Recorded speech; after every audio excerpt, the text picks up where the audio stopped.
Amy, let me tell you about a magical place that is so exactly designed to be enclosed space, year-round fun for the whole family that I bet you already know what I'm going to say before I even say the name. Let's say it together on 3. 1, 2, 3.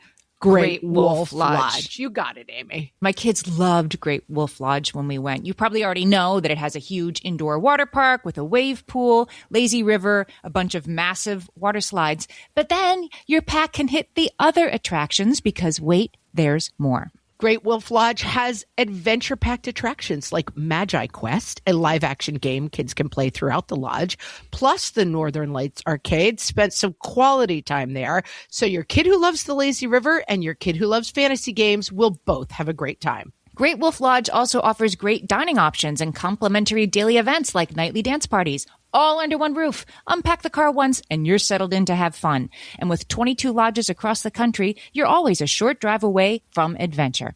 We've both had such great times at Great Wolf Lodge, so bring your pack together at a lodge near you. Learn more at greatwolf.com and strengthen the pack. Hello and welcome to Fresh Take from What Fresh Hell Laughing in the Face of Motherhood. This is Margaret. And this is Amy. And today we're talking to Katherine May, who is the author of the new book, Wintering. Here's a little bit about Katherine. She's a writer of both fiction and nonfiction. Her journalism and essays have appeared in a range of publications, including the London Times, Good Housekeeping, and Cosmopolitan. She's a mom of an 8-year-old boy. She lives by the sea in Whitstable, England. Am I saying that right, Katherine? Is it Whitstable? You're saying it exactly right, yeah. All right. And Katherine is also an avid lover of the outdoors, even when it's cold outside, which Margaret is fully behind in 2020. I'm trying to be. Katherine's new book is Wintering: The Power of Rest and Retreat in Difficult Times. Welcome, Katherine. Thank you. Hello. Nice to meet you. I want to live by the sea where you live. I've never been there, but I know I want to live exactly where you live. I can't lie. It is very lovely. And it's been very soothing this year to have a sea to go to, you know, when everyone else has been missing their summer holidays and things like that. I'm very lucky. Yes. It sounds like a big budget movie starring like Julia Roberts, living by the sea. I don't know. I want to do that. Right, right. Having your sweater gathered around you against the cold. Yes, absolutely. Oh, yeah, that's absolutely me. And actually, what's very funny is that this week there is a TV drama being filmed in Whitstable about Whitstable. And so they've kind of come and hypered up Whitstable. It's like all of the clapboard buildings along the seafront have now got these extra shutters over the doors and kind of cutesy signs. And they've replaced all our like plastic lobster creels with like woven ones, you know. Whatever that movie is, I will watch it twice. We will, yeah, let us know. I am the exact audience for whatever that is. I would prefer if it doesn't involve, you know, tragedy. I want it happy. I want a lot of kissing. I want by the sea romance. I think it's a detective drama, actually. So, yeah, could be quite good. Oh, I love that. Even better. I'll take it. I would prefer romance, but I'll take it. So this is a parenting podcast, Katherine, and we usually talk about parenting books. And this book sort of is a parenting book, but it's really just a book for everyone. Margaret and I love this book. We've been talking about it all week and really looking forward to this interview because this book captures the moment that we are all in this pandemic so perfectly. And that was completely unexpected on your part. Is that right? Yeah, I didn't do anything to cause the pandemic. I just want to make that really clear. Are we clear? Has that detective out in Whitstable investigated that fully? Yeah, no, you can't pin it on me, honestly. It was written long before any hint of the pandemic had come along, but it's landed at a time that really speaks to the moment we're in, I think. And I wish I could say I'd predicted that, but I really had not. Can you give us, I find it a difficult book. I keep talking to people about this book and it's a slightly difficult book to summarize, but can you give us, just to start us off so people kind of know what we're talking about, a brief kind of summary overview of the book? Sure. So the book's called Wintering, and it's about our physical and metaphorical winters. So the times in our life when we feel like the world has pushed us out and we're kind of isolated, depressed, locked out in the cold. but it's also drawing on our actual winters, the season of winter, to think about how we can conceptualize that time, I suppose, and how we can get insights from how other people survive the winter, the physical winters, in order to learn how to ride out those periods in our own life when we're struggling. And why do you think that wintering is something we do? I think you make the point very eloquently that we all have periods of wintering in our lives when we're kind of cut off from the rest of the world for good reasons, a brand new baby, or terrible reasons, a death in the family. But they're sort of secret and shameful that we perceive wintering as something we have to do alone. Why do you think that is? Yeah, I think we don't really talk about it. It seems to me that we all endure our own winters as if they're this special thing that's happened to us and we've uniquely failed, and we feel really embarrassed and ashamed about it. And we don't really have a language for talking about them and for really seeing the similarities between those different moments. Because actually, I mean, the two examples that you bring up are perfect.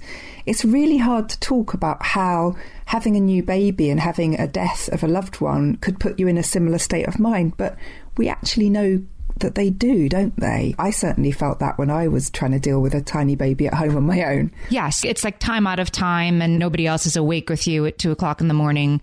Yeah, and you can feel everything drifting away from you, I think. Yeah, it's that isolation. That's it. And that the sense is the world is moving on without you, which can be a welcome or terrifying feeling that everybody else is doing something that you can't participate in right now. Definitely. One thing that really spoke to me about this book, we have a Facebook group and people share a lot of things. And someone was asking this morning about sort of advice on how to talk to somebody who had had a pregnancy loss. And she said, I know all the things not to say, so don't tell me those things. I want to know what was helpful to hear. And one of the things that really spoke to me about this book was this metaphor of winter. Seems so useful for a time of mourning. There's a larger picture of times of isolation, but it really spoke to me as it's a season and it's a time that you are in a very specific state. And that state is you're kind of wintering alone, and yet we've all done it. The metaphor was very, very meaningful to me, and I think would be meaningful in terms of sharing that experience with people of like, this is winter. This is what it is. Yeah. And there's an acceptance in that winter metaphor, but there's also a sense that it's a season, that spring is out there somewhere, no matter how far off. Yeah. And that seasonal idea is helpful for two ways. I mean, like on one hand, it's going to end and there is a kind of narrative arc to it. It does finish. In terms of grief, I mean, we know that you carry on grieving forever, but that real white heat of grief passes and real life comes back in again, although you emerge changed and, like never forgetting. But also, you can't rush a season. It will take its own good time. And I think that another kind of peculiarity of our modern life is that we think we can hurry everything up if we get it right. Like there's a technique that maybe we haven't found yet, but maybe there's a book or a podcast that will give us that technique. And then we Probably our podcast. Yeah, it would be. If it was going to be there, it would be your one. If it existed, it would be us. But I get your point that maybe it doesn't. It doesn't. And I mean, grief is maybe such a universal experience that we can all recognise this, that you can't hurry grief. There's nothing you can do to mitigate it. It's going to keep coming at you for a long, long time with loads of different angles on that feeling, that awful feeling of missing someone and someone being absent from your life. And actually, the only way to deal with it is to ride it, to walk alongside it, to be part of it and not to try and defer it somehow, I think. And I think going back to the person's question is that I have found through walking with other people in their loss and experiencing my own losses, that acknowledgement of winter is the key, I think, to connecting with people in grief. Fellow feeling. Yes, rather than saying, it'll all be okay. Things happen for a reason. God must have wanted another angel. These things that we hear that people are like, please don't say these things. That the problem with those things is that it's that to the people who helped me the most in times of my own wintering were people who looked at me and said, you're in winter and that's hard. And that It moves me just to say that out loud. You know, there's something very powerful in acknowledging, and that's what I think is so powerful about the book overall, just acknowledging that winter is such a huge part of it that I think a lot of us try to skip. Yeah. Because we want to go right to like, you'll be okay, it'll be fine. And not every situation will be fine. And as you said, some griefs are with us and have changed us for the rest of our life. And people who have an ability to acknowledge that to you, I found very useful to me. I think it's really important. And I think we are only just beginning to get back to the point in our society when we can look at grief again and see it for what it is, which is an awful, painful loss, you know, and there's no bright side to that. Like, we can't, you know, draw the sunny side out of grief or, you know, draw lessons from it too soon. It's part of our humanity. It's fundamental to us. And in a lot of ways, it's very beautiful. It's very pure. But whenever I, you know, hear somebody, particularly with the loss of children, I mean, sort of saying, oh, well, I suppose that means that, you know, X, Y or Z. No, there's not a bright side to this. The really empathetic and sympathetic response is to say, wow, this is horrible for you. Let me be with you while you're feeling horrible. Katherine, can we talk about the events that sort of inspired you to write this book, because they are not grief, or at least they're grief of a sort. Can you talk a little bit more about your own wintering? Yeah, so this time around, because one of the points I make in the book is that we winter in cycles and it comes at us again and again. But this particular time, I was just about to celebrate my 40th birthday when my husband fell very suddenly ill with a really nasty appendicitis that left him in hospital for quite a while we were, you know, really worried about him. And as he was recovering, I realised that I'd been unwell for quite some time. I'd had a lot of abdominal pain and it suddenly took over. And at the same time as that, I was in the process of leaving my job because I already knew that I was very stressed and I had to get out. But that time for me collided when I became so ill so quickly that I had to be signed off work for several months. And those months I was serving out my notice that I'd given on my job. And that was incredibly hard for me because I felt really isolated from my colleagues. I felt like I'd let them down when I should have been gradually handing over my role. I felt paranoid. I felt humiliated. I assumed that everybody was talking behind my back. And I was also really worried. My doctor told me to brace myself for a cancer diagnosis. And it turned out not to be, but actually I had pretty much destroyed a lot of my bowel by living for many, many years with severe stress. And so once I'd got on top of that as much as you ever can, shortly after we had to take my son out of school because he had just stopped coping altogether. And we realised that our family life had got to the point where we were just firefighting every night and every morning to get him to and from school.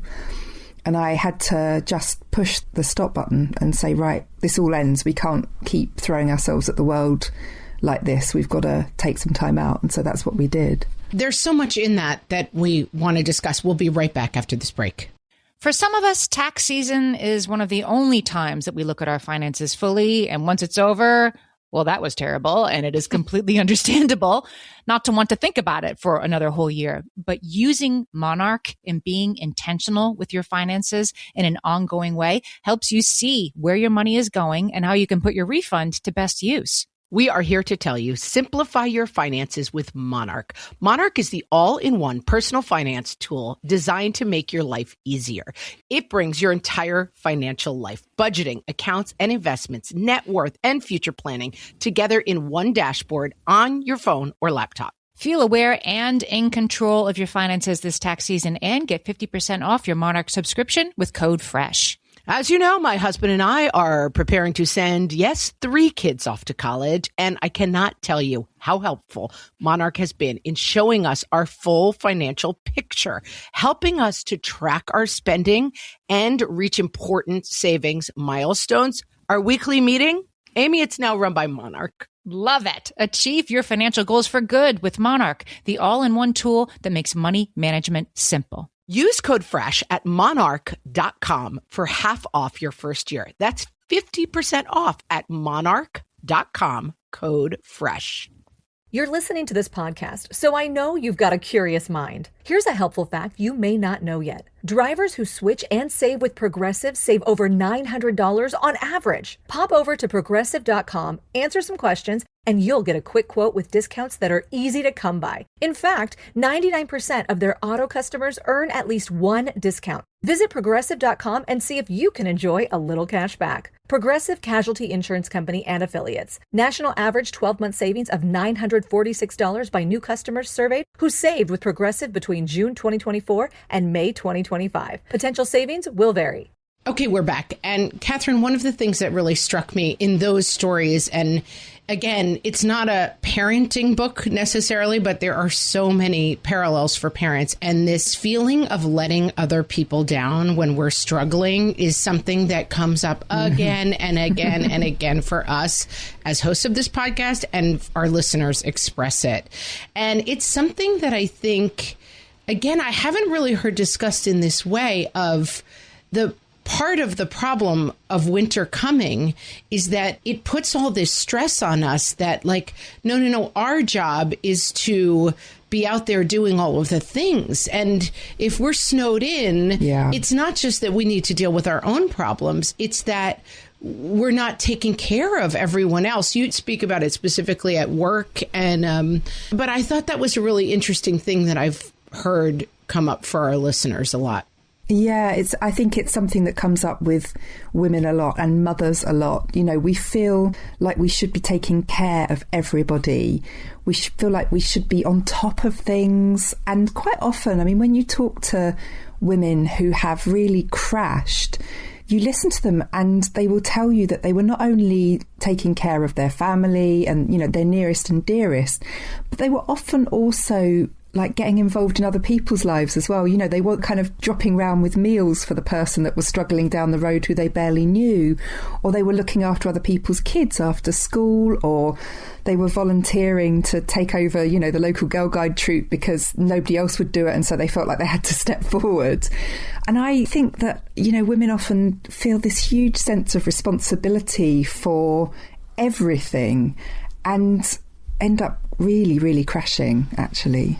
And how did that play out for you in terms of this series of events where your husband became ill, you became ill, your son had issues at school? How do you extract yourself from that in a healthy way? Oh, well, I'm not sure there is a great way to do it. I mean, I had to just keep looking after everybody, but I also had to find time for myself, and I had to acknowledge that I was suffering too, and that actually I was, you know, really affecting my own physical health and certainly my mental health. And that meant using the time that this wintering opened up for me just to do some very simple things that were about making space for me to reflect, really, and to tick through all the stuff that was happening until I could process it.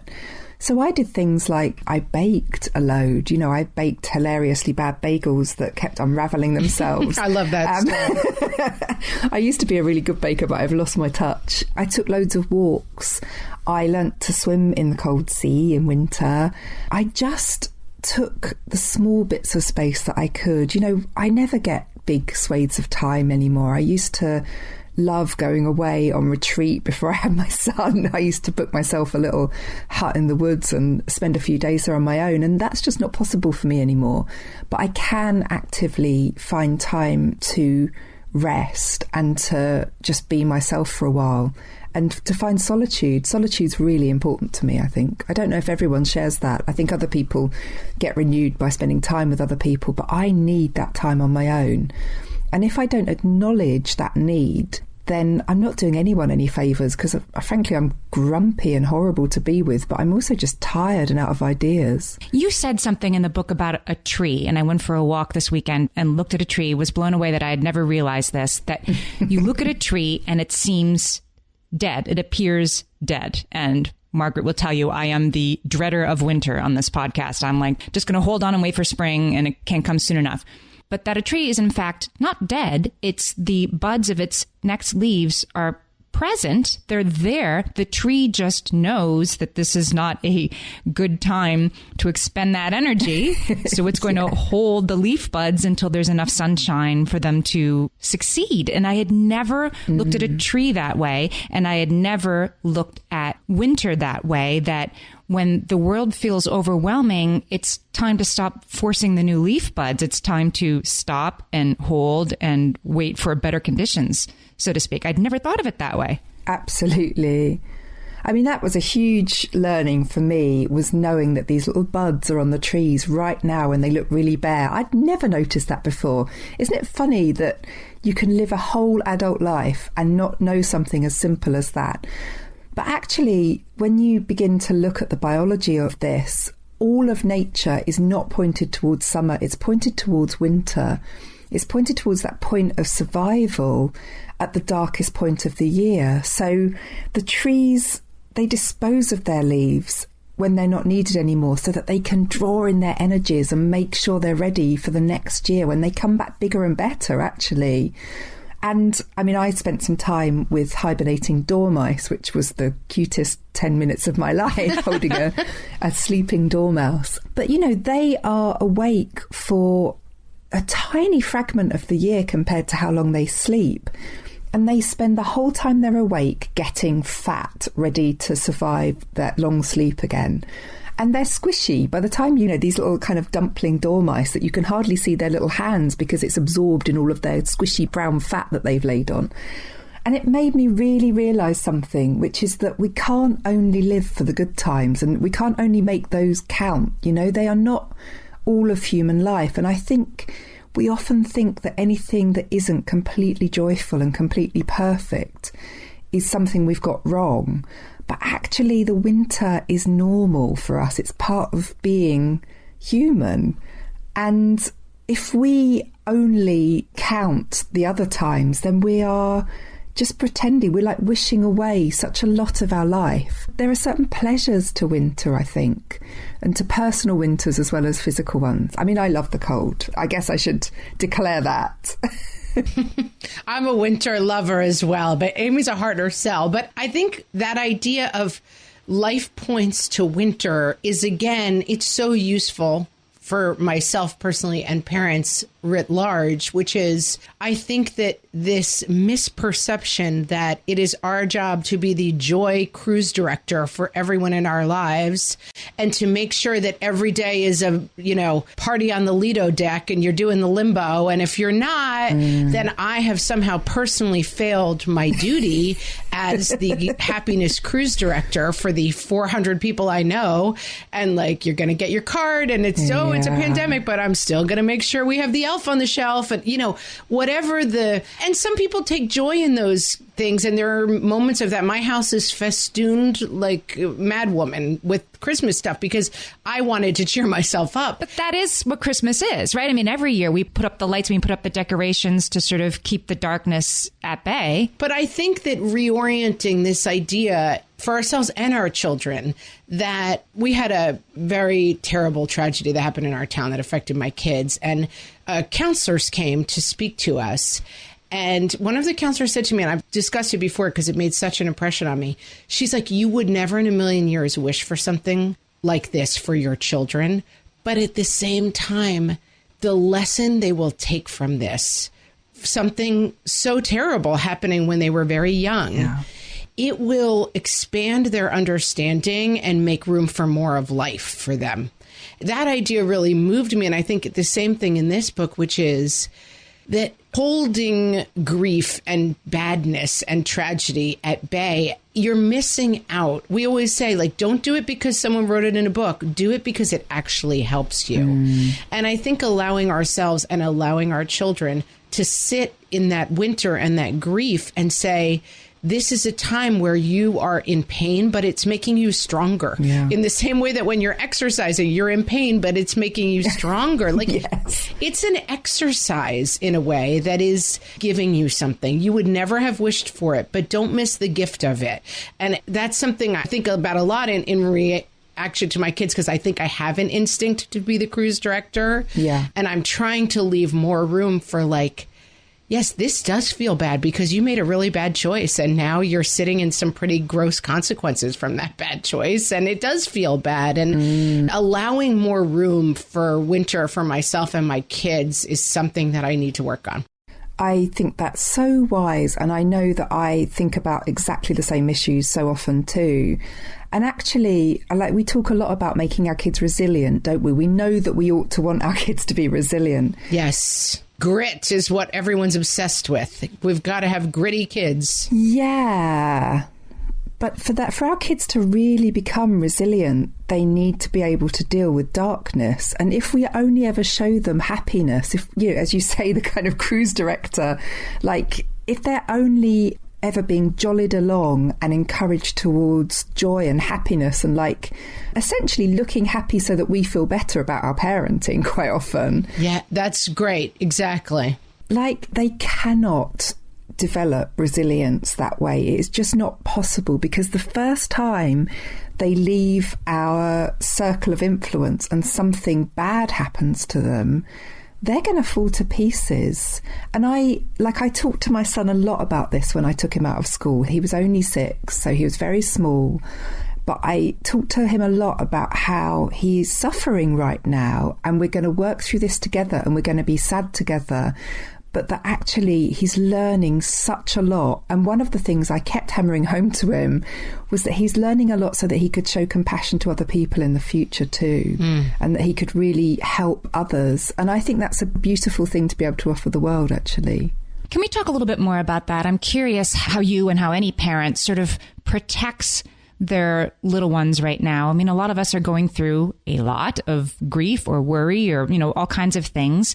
And it doesn't really help that we're having this universal experience because we're all hibernating in our homes and doing it. Yeah. And I like the idea of letting my kids in to, this is a difficult period. We're going through it together. And I try to do that in some ways. And my kids are older. My kids are teenagers. But how do you know sort of how much to let your kids into the process and how much to go with what I think sometimes is our natural instinct, which is to be like, winter isn't happening, not in here. Yeah. Yeah. And that is I found that balance very hard to come by because actually my first instinct was to say, right, we're going to watch the children's news together every day and we're going to make sure we're being really mindful about what's happening here, but in a kind of measured way. But I quickly realised that was not helping him at all. He needed to be able to shut off from all the bad news that was happening because there was a level of insight that he kind of couldn't get. And quite early on, an ambulance came past our house and he said, "Is that a COVID wagon?" And I was like, what? Where did you even get that? What is that? Is that something people have been saying at school? But I think in his head, he couldn't quantify what it would mean to have a pandemic. And I think he was thinking that there would be, people being shipped away all the time. And that made me really think that, we have to protect kids from that 360 degrees news that we all suffer from too. And so I've been kind of drip feeding him information, but we still mention it every day. But I've reduced his exposure as much as I possibly can because he doesn't need to deal with all the fears that we're dealing with. And I think that's right because it's developmentally appropriate age-wise. And we talk a lot about that. What is developmentally? What can kids handle, basically? And in that our job as parents is to kind of be our kids' guide and companion through life. We are protecting them from many things. We're protecting them from eating strange, berries off the bush so they don't get poisoned. Hopefully. Yes. And we're protecting them. I don't think we have to suddenly be like, welcome to winter, gritty kids. Here's the whole lot of it. It's okay to say we're going to let in as things, we just had a family member who passed away and we decided at what point to mention they were sick. We decided at what point to kind of give them the outcome possibilities. We very much guided the experience because we didn't want to suddenly drop cold water on their head that they weren't ready for. But so it's you can control, I think you said, the drip of information, right? The drip feeding, and that's what they're up for. And so it's not that we're holding things away from them, but we're drip feeding them. I do think we're in Brave New World, though, for our generation of parents, because actually I think we're more conscious of the psychology of childhood than any generation has ever been before. I think we have learnt lessons from maybe our parents' generation who often didn't tell us anything.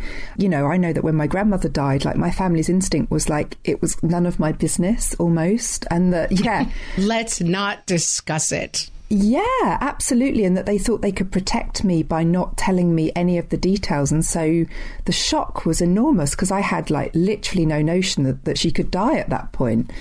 And on the other hand, like we also value childhood as a concept. Like we want our kids not to have to be forced to grow up too quickly. And I think we're all treading such a tricky balance. And then this lands, like just as we're all asking those questions anyway, this damn pandemic lands and we're supposed to figure it out. I don't think anyone knows. And I also don't think that we are getting the balance right for the amount of news we're taking in. So how on earth are we supposed to manage it for our kids? All right, we're going to talk more about that after we come back from this break. You know that thing where you get an amazing pair of shoes at a really great price and want to tell everyone about it? Yeah, so do we. Here at Designer Shoe Warehouse, we'll give you something to brag about. Like the latest styles from brands you love, or the trends everyone's obsessing over, or shoes that make you feel like, well, you. So go ahead, show off a little. Find shoes that get you at prices that get your budget. Head to your DSW store or DSW.com today. DSW, let us surprise you. All my kids learned to swim when they were little. It was super important to me that they be confident and safe in the water. There was only one problem with that: taking them to swim lessons. I mean, the pools were freezing. There were always cranky adults doing laps right there. And it was definitely not, for any of us, what you would call fun. Amy, heard. But now there's Goldfish Swim School. Goldfish takes a really thoughtful approach to swim lessons, combining research-based teaching with a warm, kid-friendly environment that actually helps kids thrive in the water. Every detail at Goldfish is thoughtfully designed to create a golden experience, from shiver-free, warm indoor pools to comfy waiting areas for parents to professionally trained lifeguards on deck. Goldfish uses an approach called the science of swim play, which combines guided play with proven teaching techniques to help kids learn to swim, build water safety skills, and gain confidence, all at their own pace. Lessons are designed to meet kids exactly where they're at. If you've been thinking about swim lessons or just wondering where to start, this is a great opportunity. Right now, Goldfish Swim School is offering a waived membership plus your child's first lesson free at participating locations. Just visit goldfishswimschool.com/free to find a location near you and enroll using promo code FREE. That's goldfishswimschool.com/free, promo code FREE. So, Katherine, let's talk a little bit more about what you learned in your research for this book about what nature can teach us about slowing down. Oh, goodness. I learned so many wonderful things. I wanted to see what the animal kingdom did. So I thought a lot about hibernation and wondered about whether we as humans hibernate. And it came to me that actually our sleep pattern naturally changes in the winter. So there's some really interesting research, like both historically, and there's some kind of contemporary science that's been done by putting people through what a pre-industrial revolution winter would look like with no artificial light and no clocks. And I discovered that actually, instead of hibernating, human beings have a really interesting pattern of sleep during the winter, which is that they wake up in the middle of the night. And that we tend to now read that as insomnia and see it as a really terrible thing. And again, we think we've failed because we think it's a medical condition and like our sleep's gone wrong. But actually, if you look back into history, there's evidence that people massively valued waking up in the middle of the night in winter. So they saw it as a time when they had like special quiet family time between maybe them and their partner or them and their kids. And it was also this very meditative time when they wouldn't be able to do much because there wasn't much light available, but they would perhaps be meditating, praying, having conversations with each other, having sex, all of the kind of lovely, quiet, intimate things that you might do with your time. And I began to think about whether this is what our hibernating looks like a little bit. We're going to bed early, we're getting up late, but we're also finding this pocket of time in the middle of the night that's actually very special and very particular to winter. So that was maybe one like natural thing that I looked at. I also thought about how nature winters, like how it like brings about efficiencies for winter, how it strips itself down to the barest bones and then flourishes again in the spring. And there's a rhythm to that maybe we've forgotten, that we too can draw ourselves in sometimes and then bounce back into the world when we're good and ready and when the time's right, rather than keep forcing ourselves through loads of social interaction when actually that's too much for us in the darkest seasons. And you also talk about cultural winter, so how certain cultures handle winter and prepare for winter. Again, this idea of preparation. And what are the parallels for people thinking about this new conception of winter? Yeah, so I set out to find out what it was like if you were intimate with deep winter. So people that got snowed in every year. I mean, that's something that I've never had to deal with. Like, we don't get very much snow in Whitstable. So I looked at Scandinavian cultures and talked to people who, you know, would expect from, say, November to February to have their lives seriously curtailed every year because the temperature is way below zero and there's deep snow everywhere. They can't get around. And, you know, again, I learned that they prepare all through summer, just like the animal kingdom does. They preserve food, so they've got delicious stuff to eat. They make sure that their home's repaired. They make sure that everything's ready for the winter. And they make special time during that winter period when they're locked in. So they don't try and pretend it's not happening, and they don't think that it's a great thing. You know, we talk about how much Scandinavians love the snow and how they are, you know, really great with their hygge culture. Well, the truth behind that is that they do it because they absolutely have to, because they know there's so much darkness if they don't find a way to cope with it. You know, they know their alcoholism rates are high. They know their suicide rates high. They know that every year people go out in the cold and die from exposure if they get it wrong. So they create this cozy environment as a way to keep themselves sane and safe throughout winter. And that led me to an exploration of the sauna in Finnish culture, which I found fascinating. It's another funny story, the sauna. Oh, yeah. Well, my own exploration didn't go so well. I mean, it, you know, the person I spoke to about it made it sound great. And she, you know, she sort of said that in Finland, you would not be without access to a sauna. Like, every family's got one. And if you haven't got one yourself, you're sharing it between a few families. And everything happens there. All of life happens in the sauna, and you get together with your family and you talk, and then you have a beer afterwards, and it's really soothing. So I thought I might try and go and sauna. And I fainted on the floor. So that wasn't the right solution for you. I'm not good at heat. I am genuinely a chilly mortal. But yeah, I had a very undignified moment of the whole sports centre arriving en masse to give me first aid while I was in my knickers on the floor. It was awful. And so sauna wasn't it for you, but draw us out of the metaphor of winter here, how other people do it, how they prepare. What is the practical application for people who are saying, okay, winter, the season, but also in personal winters, how do we prepare? What is the metaphor of the sauna? What might that be for people in their own personal winters?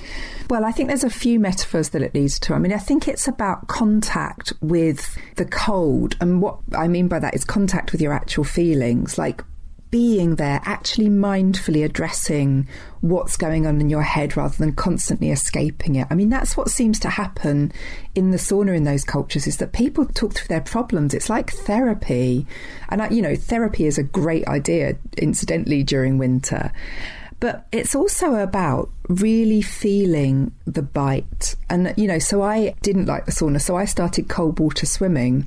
And that was the thing that really did it for me, that really helped me to cope. Because actually, when I took my body into that incredibly cold environment, my mind was absolutely in the moment. I stopped escaping and imagining this kind of past and future that, you know, could only go wrong. Like, I stopped that paranoia and I took myself right into the basic moment of survival. And for me, I found that incredibly compelling. And I think that's really instructive. Not everybody wants to get into the freezing cold sea like I do. I get that. My sister does. She's a lunatic, though, so I don't know. Yeah, well, you know, I think a little bit of madness is a good thing to have sometimes. I've been swimming today.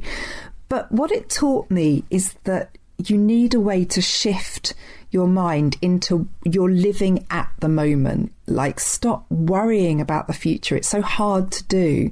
But if you can be exactly where you are at the time, you've got half a chance of processing what's going on. But our tendency is to keep worrying about what we did in the past and to keep trying to reimagine the future and to see if we can make it work for us. And we have got no control over either of those things. What we have got control is what we do in the here and now. And we need to get on with the raw experience of living as we are. That's all we can do. That's all we can control. I realized reading this book that that's what I have been doing with winter, not even dreading the future. I've been like please come future, right? All I have to do is just try to sleep until April 1st and then this is going to be okay. But just to be in the isness of the moment of this is where I am and this isn't something to be withstood. This isn't something to be gotten through as quickly as possible. This is a useful cyclical part of my human experience. I haven't really thought of it that way before. Yeah, it's really hard to do. But I think actually, you know, when you've got kids, you almost don't have a choice, do you? Because you have to be managing their response and how they're dealing with it. And you have to be finding a way through. Like, that's our job as parents. And so that does take us into the moment. But if we teach our kids to only be deferring it, like to, you know, my son would sit on Minecraft all day, every day if he could. Yes. And I have to drag him away from that sometimes because he needs to know where he is in time and space. Like, this isn't the best time of our life, but it is a time. And it is really important for him to grow and learn through this rather than to numb himself, because numbing yourself in the end doesn't work, unfortunately. You say that there's wisdom to be gotten from wintering and that people who have wintered have great wisdom. What do you think the wisdom is that you've gained from your own winters? Oh, I wish I knew. I wish I could just hand you down something that was really... Can you save me the trouble? Can I skip to April? Sorry, it's not that simple. But I mean, I think the wisdom that I've learned is to regulate myself through those times, actually. That doesn't sound like a very big thing, but I've got the measure of the shape of those times when everything goes wrong now. And I trust them much more than I used to. Like, I don't think my life's ending. I don't think that I've failed now once and for all and it's never come back again. I instead think I'm in a winter. And that sounds really small, but it's massive. Like, having that situational awareness that you're going through something at that moment rather than the whole world's coming in is such a different experience. And that's, yeah, I think that's my wisdom that I've gained. What about people who feel like life is a winter, you know, that they don't find it cyclical, they don't find it seasonal? Yeah, and I actually think in terms of, say, chronic illness. Good point. Mm-hmm. That's exactly, I was thinking of someone specific, and that's exactly what I was thinking of. Yeah, I think that's really interesting because I think we often, you know, when we talk about seeing the positive side, they're exactly the people we leave out of this conversation because we're looking for that win at the end of winter, you know, and like it's all going to be the good part. It's got to be crocuses or it wasn't worth it. Yeah. Yeah. And a lot of what we're processing in winter is unwanted change and negative change. You know, like not all change is positive. There's not a bright side to everything. But I do think that what we're looking for is the way forward, the way to live. And so, I mean, like to give an example from my own life, I was 40 or no, a little bit before 40 when I learned that I was autistic. After living a whole life thinking that I was just like a wonky human being who didn't cope with anything very well. And that was really difficult change to process because that was a moment when I had to accept that I wasn't going to find the right therapy or the right self-help book or the right physical therapy that was going to make me cope with life like the people around me did. But by processing that unwanted change, I do live a much better life. Like I live with more restrictions than I used to, but that's because I've stopped throwing myself at, you know, all the things that I can't do that completely exhausted me, like some demented blue bottle against a window pane. And so, that's the change that was being offered to me. I don't get to say, no, sorry, I'm not, because I am autistic.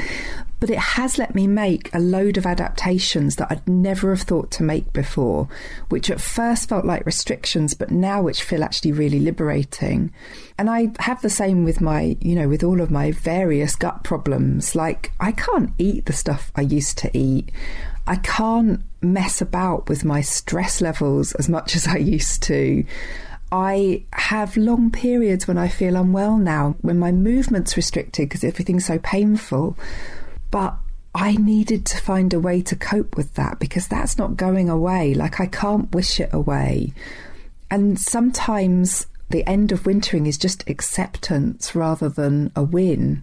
And that, unfortunately, is not terribly fair, but it is, again, human. Oh, that's so lovely. We always say at the end of our podcast when we're trying to solve a dilemma that we solved it.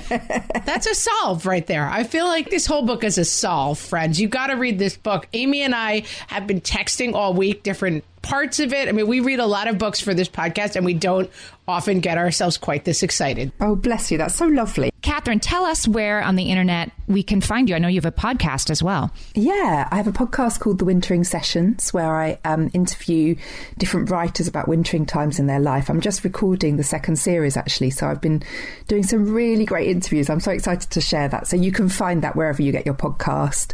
I'm on Instagram. I'm Katherine May _ and I'm on Twitter. Well, I've got a really complicated Twitter handle. I regret it every time I have to say it out loud. We'll link to it on the show page. Yeah, please do, because it just sounds silly when you say it out loud, but when you look at it, it looks okay. But Google me, I'm there. Katherine May's new book is called Wintering: The Power of Rest and Retreat in Difficult Times. This is a beautiful book for you, for anyone. It's a terrific book. Thank you for talking to us, Katherine. Thanks so much. Thank you so much for having me. Thank you.